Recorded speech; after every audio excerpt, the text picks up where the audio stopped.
Whitechapel, Londres, 31 de agosto de 1888. El día estaba amaneciendo muy lentamente. Las calles todavía estaban oscuras, y a pesar del abrumante frío que envolvía la ciudad, algún que otro paseante comenzaba a circular por el barrio. Uno de ellos distingue a lo lejos el cuerpo de una mujer tendido sobre el suelo, que a primera vista parecía desmayada, pero cuando se acerca para tratar de ayudarla, ve que unas terribles heridas la habían casi decapitado. El asesino no había dejado pistas tras de sí. El gran misterio del East End londinense había comenzado. Esta es la historia del reinado del terror en Whitechapel, de aquel que firmaba sus crímenes como Jack, el Destripador.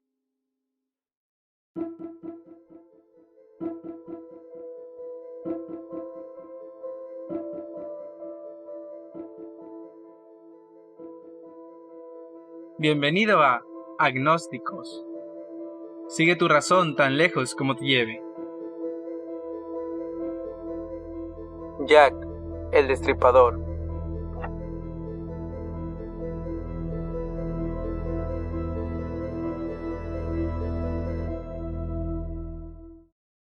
Hablamos, sí, de uno de los grandes personajes de la historia de la criminalidad inglesa. Uno que se convirtió en el emblema de todos los asesinos del mundo, que sirvió probablemente de fuente de inspiración para más de un escritor de novelas policiales, comenzando por el propio Conan Doyle. Misterio aún no resuelto de una serie de asesinatos a prostitutas ocasionales en la comunidad londinense de Whitechapel en 1888, a quienes Jack no solamente asesinaba por degollamiento, sino a las que practicaba rápidas y experimentadas operaciones quirúrgicas en las que les extraía órganos.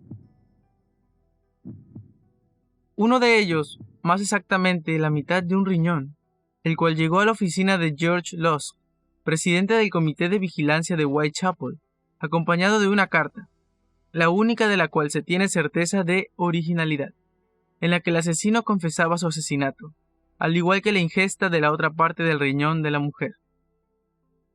Luego de esta, fueron encontradas varias cartas, todas con frases intimidantes, amenazantes y desafiantes.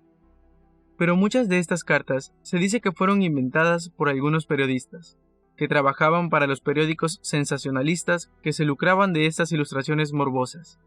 Entonces, surge una pregunta. ¿Por qué es que se denomina en especial a esta carta como la única original del asesino? ¿Qué la hace tan única a las demás? La carta From Hell, como se bautizó notoriamente, fue escrita en un nivel léxico intelectual, muy inferior a las otras dos misivas principales, siendo la primera, Dear Boss, cuya se refiere a un mensaje recibido por la Central News Agency de Londres el 25 de septiembre de 1888, y de autor anónimo, pero que está firmado con el sobrenombre de Jack the Ripper, y allí afirmando ser el autor de las muertes particularmente violentas sucedidas en el mes de agosto de 1888 en el East End londinense. Esa misiva está escrita con tinta roja y tiene varias faltas de ortografía, así como un post-scriptum desarrollado verticalmente. En su carta, el autor, que él mismo se señala como el asesino, afirma que atacará próximamente a otra mujer y que le cortará las orejas. Siendo así que 3 días después de la recepción de la carta en la Central News Agency, el cuerpo de Catherine Eddowes fue encontrado mutilado, con el lóbulo de una de sus orejas efectivamente cortado. Y la segunda de estas cartas, siendo Saucy Jackie, mensaje que supuestamente fue escrito por el asesino en serie y que fue recibida por el editor de la Central News Agency de Londres el 1 de octubre de 1888. En la postal se mencionaba que 2 víctimas habían sido asesinadas muy cerca una de la otra, y efectivamente, Elizabeth Stride y Catherine Eddowes fueron asesinadas en la madrugada del 30 de septiembre de 1888. Y parte de la oreja de Catherine fue encontrada desprendida en la escena de crimen, como consecuencia de mutilaciones faciales que el asesino realizó. Algunos analistas han argumentado que la carta fue enviada antes de que los asesinatos fueran hechos públicos, haciendo improbable que un burlador tuviera tal conocimiento del crimen. Sin embargo, la fecha cierta le daba al matasellos, y quien la recibió la proporcionó a la policía más de 24 horas más tarde de que los homicidios ocurrieran. O sea, mucho después de que los detalles sobre los hechos hubieran trascendido por boca de periodistas y residentes del área. La policía posteriormente afirmó haber identificado a un periodista del diario The Star llamado Frederick Best como el autor material del mensaje, así como también autor de la anterior carta Dear Boss o Querido Jefe en español. Aunque muchos cientos de cartas franqueadas contemporáneamente a los asesinatos reclamaban o dejaban planteado haber sido escritas de puño y letra por el famoso asesino, muchos investigadores señalan que la carta que llamamos Desde el Infierno es posiblemente la que tiene más posibilidades de haber sido efectivamente escrita por Jack, el Destripador. La carta From Hell notoriamente fue escrita en un nivel léxico intelectual muy inferior a las otras dos misivas. Además, el autor no firmó esa misiva con el ya reiterado seudónimo de Jack el Destripador, pero precisamente ello es lo que le da esta cierta verosimilitud y la distingue de los escritos anteriores Dear Boss y Saucy Jackie. Y aunque los eruditos puedan afirmar que ello pudo haber sido una estrategia deliberada del autor, también esta carta se destaca más que cualquier otra, ya que es aquella que fue entregada junto con una pequeña caja que contenía la mitad de lo que luego se determinó era un riñón humano. Esta carta era una confesión, un reto a la autoridad, a la vez que una petición de ser atrapado, una mezcla muy curiosa que solo puede comprenderse al leer uno de sus fragmentos.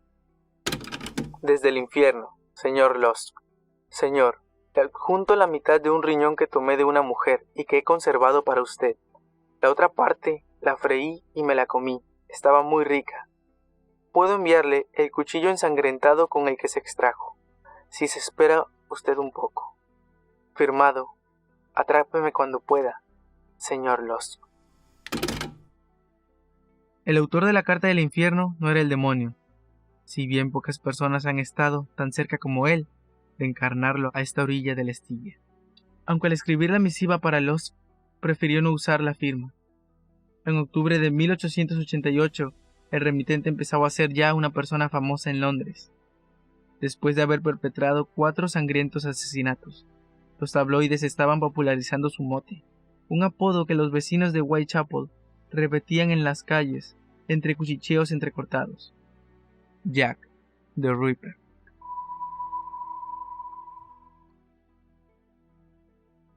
Entre los años 1888 y 1891, la zona este de Londres fue el escenario de algunos de los asesinatos más brutales jamás cometidos, los cuales aún permanecen sin resolver. A finales de la década de 1800, alrededor de 900.000 personas residían en el East End de Londres, y al menos 250.000 de ellos vivían en Whitechapel. La zona estaba completamente sobrepoblada, el crimen abundaba y las condiciones sanitarias de trabajo y de vida para los que vivían en la zona eran realmente terribles. Las calles, carreteras y patios de Whitechapel solo eran iluminados por una lámpara de gas que no lograba reducir la oscuridad del lugar. Las ovejas y el ganado solían ser arreados por el medio de la calle, dejando una hilera de excremento a lo largo del camino. Además, las aguas negras de las residencias iban a parar directamente a la calle, generando un olor insoportable que se extendía a lo largo y ancho del barrio. Muchos de los residentes eran inmigrantes extranjeros, con muy poco dinero o educación, que solían trabajar por horas con la esperanza de poder comer algo al final del día. Aunque los hombres que vivían en Whitechapel tenían que luchar para conseguir un trabajo, para las mujeres las condiciones laborales eran aún peores, ya que era tan increíblemente difícil que una mujer encontrara empleo en Whitechapel a finales de 1800. A muchas de ellas no les quedó otra opción que dedicarse a la prostitución para poder asegurar la comida del día. Durante la época victoriana, alrededor de 1.200 prostitutas trabajaban en Whitechapel. La vida para estas mujeres era tan complicada que a menudo tenían que venderse por tan solo 3 peniques, y en los peores casos por una lonja de pan viejo. Los asesinatos de las prostitutas casi nunca se reportaban, no llegaban al tablón de noticias, ni eran motivo de discusión en ningún otro espacio en Londres, por lo que muchas de estas mujeres solían ser atacadas físicamente por sus clientes con total impunidad. Esta fue en parte la razón por la cual Jack el Destripador logró salirse con la suya durante tantos meses antes de convertirse oficialmente en un motivo de preocupación. El primer asesinato oficial, por así decirlo, el que reconocen todas las crónicas, fue perpetuado el 31 de agosto de 1888, en la madrugada. Un carretero llamado Charles Ellen Cross encontró el cuerpo frente a la entrada de un matadero de caballos en Bucks Row, en Whitechapel, a las 3:40 horas, aproximadamente a 140 metros de distancia del Royal London Hospital y a 90 metros de los edificios Blackwall. La identificación de la víctima no fue tarea fácil, aunque unos días después su padre y su exmarido identificaron el cuerpo de una mujer de 42 años, prostituta, llamada Mary Ann Nichols, y conocida como Polly, nacida el 26 de agosto de 1845, hija del cerrajero Edward Walker y su esposa Caroline. Polly había estado casada y tenía 5 hijos, pero su adicción al alcohol había hecho que su matrimonio se disolviera entre 1880 y 1881. Desde entonces, sola había vivido de sus pobres ingresos de prostituta. El oficial Tain, a cargo del caso, solicitó la presencia del cirujano Henry Llewellyn, quien llegó a las 4 horas, estableciendo que Polly había sido asesinada hace aproximadamente 30 minutos. Su garganta había sido cortada 2 veces, de izquierda a derecha, mientras que su abdomen, el cual presentaba numerosas incisiones a través del mismo, estaba mutilado por una profunda herida dentada. De igual modo, el abdomen presentaba también 3 o 4 cortes similares en el lado derecho, causados por el mismo cuchillo, de unas dimensiones estimadas entre 15 y 20 centímetros. Llewellyn expresó sorpresa por la pequeña cantidad de sangre presente en la escena del crimen. Es la suficiente para llenar 2 vasos largos de vino, o media pinta como máximo. Este comentario condujo a la suposición de que Nichols no fue asesinada en el mismo lugar donde fue hallado su cuerpo. Si bien la sangre de sus heridas había empapado su cabello y su ropa, existiendo pocas dudas acerca de que Polly había sido asesinada en aquel lugar de un corte rápido en la garganta.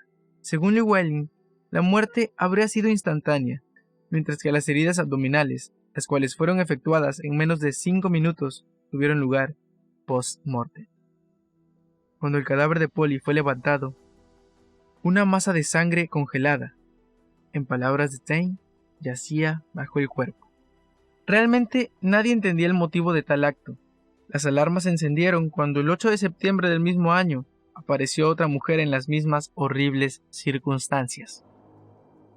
Un poco antes de las 6 de la mañana, John Davis, un anciano residente del 29 de Hambury Street, bajó las escaleras, caminó por el estrecho pasillo y abrió la puerta trasera. La vista que se encontró con sus ojos lo hizo retroceder horrorizado. 2 trabajadores que caminaban por Hambury Street se sorprendieron de repente cuando por la puerta abierta del número 29, un anciano de ojos desorbitados apareció tropezando en la calle. ¡Hombres! ¡Vengan aquí!, gritó. Nerviosos, lo siguieron por el pasillo y mirando hacia el patio trasero del número 29 de Hambury Street, vieron el cuerpo mutilado de Annie Chapman, nacida en septiembre de 1841. Fue asesinada a la edad de 47 años, el 8 de septiembre de 1888, cerca del día de su cumpleaños. El cadáver yacía situado en el suelo, entre los escalones y la valla de madera. Su cuerpo estaba lleno de heridas provocadas por un bisturí y sin presencia de su útero. Annie Chapman era una mujer sin hogar propio, que vivía en pensiones comunes, cuando disponía de dinero para el alojamiento de una noche, y cuando no era así, se dedicaba a vagar por las calles, en busca de clientes que le proporcionasen alguna moneda para bebida, refugio y alimento. No siempre había sido así. Unos años antes estaba casada y con 3 niños, pero todos murieron, unos por enfermedad y otros por accidente. Fue un golpe muy duro, nunca se repuso. Así, en estado de depresión permanente, comenzó a beber para sobrellevar su soledad. Lo que pareció curioso a las autoridades es que era el mismo tipo de víctima que la anterior, mujer madura, de clase muy baja y pasado oscuro. Infortunadamente, las autoridades no podían hallar pruebas contundentes. Su cuerpo fue hallado mutilado en la calle del mercado de Spitalfields a las 6 de la mañana, y nadie había sido testigo de los hechos. Su intestino estaba en el suelo entre un gran charco de sangre, y una profunda incisión cruzaba su cuello de lado a lado. Todo parecía indicar que había sido asesinada en ese mismo sitio. No había señales de defensa por parte de la víctima, y lo curioso es que cerca de su cadáver se encontraron un pequeño pañuelo, un peine y un cepillo de dientes. Parecían haber sido colocados en un orden correcto por el asesino. Según el médico forense de Middlesex, Wayne Edwin Baxter, que vio el cadáver, el asesino había agarrado a Annie por la barbilla y la había degollado por la espalda de izquierda a derecha y por la fuerza empleada posiblemente con la tentativa de decapitarla. Eso le había causado la muerte. Las otras heridas infligidas y las mutilaciones abdominales habían sido realizadas post-mortem. El abdomen había sido abierto para extraer el útero y la vejiga, que no fueron hallados. Las incisiones eran limpias, como si se tratase del trabajo de un experto en anatomía, o por lo menos el de alguien con los conocimientos anatómicos y la habilidad suficiente para poder abrir el cuerpo y extraer los órganos con mucho cuidado de no dañar otras partes internas. El instrumento utilizado parecía ser un cuchillo estrecho, con lámina fina y muy afilada, la clase de cuchillo que utilizaban los cirujanos y los carniceros. Como reacción, las autoridades empezaron a buscar una persona que tuviera conocimiento sobre anatomía, ya que, como antes mencionamos, esta persona extraía los órganos de sus víctimas con total maestría. Una señora de nombre Elizabeth Long, que se dirigía al mercado esa mañana, pudo aportar un testimonio valioso. A las 5:30 de la madrugada había visto a un hombre conversando con una prostituta que identificó como Annie Chapman. Lamentablemente, el hombre estaba de espaldas y no pudo ver su rostro, pero sí distinguió la silueta de un hombre de unos 40 años, elegante, que portaba un sombrero y un abrigo oscuros. La hora de la muerte se estimó entonces entre las 5:30 y las 6 de la mañana, hora en la que fue descubierto el cadáver, lo que significaba que el asesino actuaba rápidamente y con gran precisión. La falta de indicios hacía que la investigación avanzase lentamente.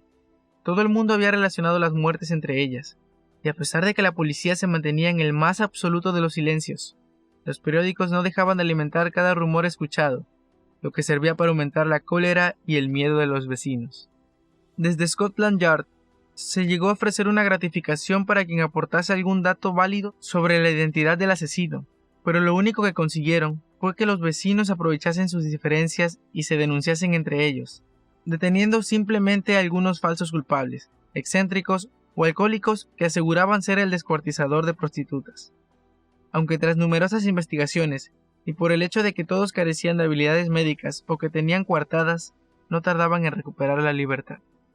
Las mujeres de esta zona se sentían temerosas y llenas de miedo. En poco más de una semana, Whitechapel fue testigo de un tercer asesinato. El domingo 30 de septiembre se descubría otro cadáver en la calle Verner, sobre la 1 de la mañana. Tras pedir ayuda a la policía, vieron que se trataba de una mujer, cuyas faldas habían sido levantadas por encima de sus rodillas. Un forense llegó a la escena del crimen con su ayudante un cuarto de hora más tarde. Entre los dos detallaron sus conclusiones de la exploración. La difunta yace sobre su lado izquierdo. Su cara mira hacia la pared derecha. Sus piernas han sido separadas y algunos miembros están todavía calientes. La mano derecha está abierta sobre el pecho, cubierta de sangre, y la izquierda está parcialmente cerrada sobre el suelo. El aspecto de la cara era bastante apacible, la boca ligeramente abierta. En el cuello hay una larga incisión 2,5 pulgadas por debajo del ángulo de la mandíbula, casi en línea recta, seccionando la tráquea completamente en dos y terminándose sobre el lado contrario. El asesino no se había ensañado tanto esta vez como en las anteriores. Posiblemente había sido interrumpido mientras lo degollaba y hubiese huido antes de completar su ritual. La joven prostituta fue identificada como Elizabeth Stride, nacida el 27 de noviembre de 1843. Tenía 44 años cuando fue asesinada, el 30 de septiembre de 1888, de origen sueco, que había venido a Inglaterra para ganarse la vida tras el fallecimiento de su marido y sus 2 hijos en un accidente marítimo. La señorita Elizabeth Stride crea ciertas controversias entre los estudios del caso, ya que presenta ciertas características anómalas respecto a los demás crímenes. El primero es que hubo un testigo que presenció el asesinato. Israel Swatch fue, según dijo él mismo, quien presenció el acto, pero, y esto es algo que podría hacerse pensar que no era un testigo muy fiable, no declaró durante la investigación, sino tiempo después ante los medios de comunicación sensacionalistas. Además, contó que mientras un hombre de aspecto descuidado y grande tiraba a la mujer al suelo, otro hombre bien vestido y fumando en su pipa observaba en la acera de enfrente. Cuando el presunto asesino se percató de su presencia, Israel Schwartz se alejó del lugar para no ser atacado. Mientras la policía se enfrentaba al hallazgo de este nuevo cadáver, a pocas calles, allí un guarda nocturno descubrió el cuerpo de otra víctima degollada. Su abdomen había sido abierto y los intestinos se encontraban en el suelo. Además tenía varias heridas por todo el cuerpo. Los miembros estaban todavía calientes.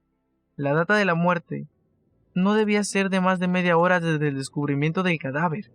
No había otros indicios más que un escrito con tiza blanca sobre una pared que decía: "No hay por qué culpar a los judíos", supuestamente obra del asesino. Antes de que la inscripción pudiese ser fotografiada, el comisario de la policía londinense, Charles Warren, ordenó que fuese borrada. Según él, porque se trataba de una falsa pista del criminal tratando de culpabilizar a la comunidad judía, y si algún londinense lo leía, podía provocar una revuelta contra ellos. Esa misma noche fue asesinada otra mujer, su cuarta víctima, Catherine Eddowes, nacida el 14 de abril de 1842, y encontró la muerte a los 46 años. Según la versión oficial, Catherine, conocida por la policía no solo por ejercer la prostitución, sino por emborracharse y alterar el orden público, fue detenida precisamente por esto. Sobre la 1 de la madrugada del 30 de septiembre de 1888, fue liberada, y a las 2 aproximadamente su cadáver fue encontrado mutilado, ya que el destripador había cometido en menos de 2 horas 2 asesinatos. Es lo que se ha venido llamando por los estudiosos del caso el doble evento. Como en las muertes de Polly Nichols y Annie Chapman, la garganta de Kate había sido degollada de izquierda a derecha. Le habían seccionado el vientre y extraído algunos órganos, entre ellos uno de los riñones. Después de esto, las cosas parecieron volver a la normalidad en Whitechapel. No hubo ningún otro asesinato durante un mes, y las prostitutas regresaron a las calles más tranquilas. Desgraciadamente, la paz duró poco, pues el 9 de noviembre otra mujer apareció salvajemente asesinada. Se trataba de Mary Jane Kelly, una atractiva joven de 25 años, nacida en 1863, quien se dedicaba a la prostitución para poder mantenerse a ella misma y a su pareja, que se encontraba sin trabajo. La señorita Kelly fue encontrada en la habitación de su hostal por el gerente del mismo, que iba a solicitarle que pagara aquello que deudaba. Al no abrir la inquilina la puerta, consiguió echar un vistazo al interior, y pudo comprobar que el cadáver de Mary Jane yacía en la cama totalmente envuelto en sangre, degollado y descuartizado. Sin duda era el crimen más violento de Jack el Destripador. El cadáver estaba tumbado sobre la cama con múltiples heridas de arma blanca, completamente mutilado y con la arteria carótida seccionada. La ferocidad de este asesinato asombró a los cirujanos veteranos de la policía. El médico forense necesitó varias páginas para redactar el informe de las lesiones y órganos extraídos. Este asesinato creó el pánico absoluto en el barrio, haciendo estallar episodios esporádicos de violencia en la muchedumbre. La actividad policial era frenética. Cada rincón fue registrado, cada sospechoso detenido e interrogado a fondo, pero no por eso la policía dejaba de ser duramente criticada. Nunca más se volvió a saber del asesino. No hubo más cartas ni más crímenes. Parecía que Jack el Destripador hubiese abandonado la escena del crimen para siempre. Y finalmente, el caso fue cerrado en 1892. El mismo año en el que el inspector Aberline, encargado del caso, se retiró. Lo que está claro es que a lo largo de los años ha habido y seguirá habiendo multitud de sospechosos que encajarían con el perfil de Jack, una personalidad psicópata, ególatra, con ciertos conocimientos anatómicos, que se movía por las calles de Whitechapel sin problemas, tremendamente escurridizo, organizado y rápido en su ejecución. Estos datos han hecho llegar a múltiples posibles sospechosos. Algunos investigadores dicen que es posible que tuviera una posición social elevada que le permitiera huir rápido de los lugares, con su propio medio de transporte, pagar a testigos para que callaran o le eligieran las víctimas. Pero la verdad es que todos son hipótesis y nada más. No obstante, a pesar de que nunca se tuvieron pistas sobre Jack el Destripador, no podría afirmarse que fuera el criminal perfecto, o mejor dicho, no para la época actual. Obviamente, la ciencia forense en 1888 prácticamente no existía.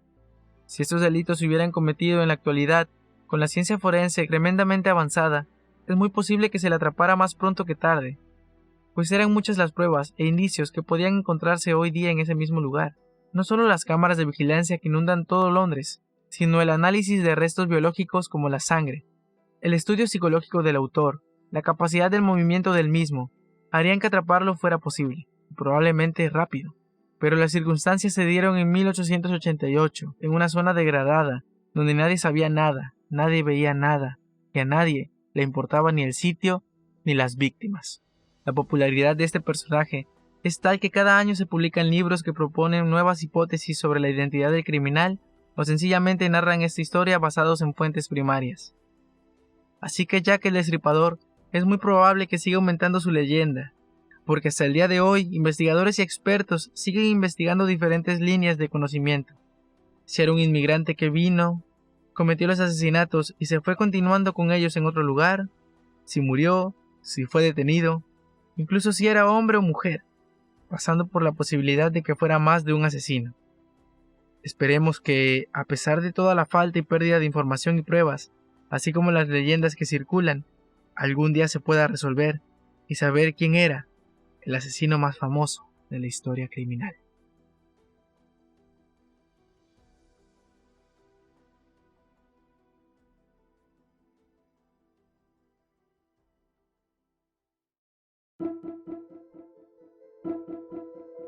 Espero que estén disfrutando de estas crónicas.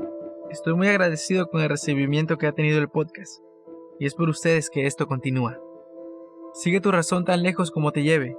Mi nombre es Damián Medina, y esto fue Agnósticos, episodio 2.